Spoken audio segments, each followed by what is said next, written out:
Сәлем достар, бүгін жұмыртқасыз құймақ дайындаймыз.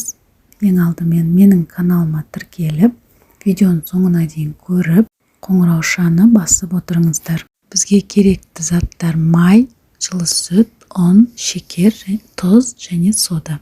Шұңғыл ыдысқа жылы сүтімізді құйып, оның үстіне шекерді салып, араластырып, тұз бен соданы саламыз.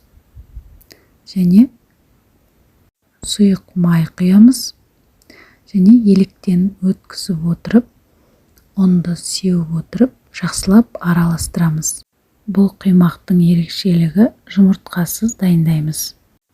Ең соңында қайнаған ыстық су құямыз да, тағы да венчикпен жақсылап араластырамыз.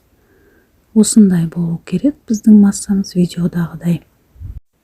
Табаны қыздырып, кішкене май жағып,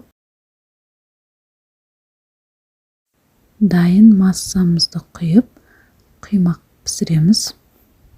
Міне видеода көріп тұрғандағыңыздай, орысша айтқанда ажурный болып пісіп жатыр. Осы видеоның астына описание бөліміне ингредиенттерін қалдырып кетемін. Міндетті түрде жасап көріңіз. Өте оңай, көп ингредиентті қажет етпейтін құймақ. Менің каналыма тіркелмеген болсаңыз, тіркеліп қоюды ұмытпаңыз және қоңыраушаны басып қойыңыз. Міне біздің құймағымыз дайын. Міне жұмыртқасыз да өте әдемі, өте дәмді шықты. Видеоны соңына дейін көргендеріңізге рахмет. Сіздермен бірге болған Гүлнұр Темировна.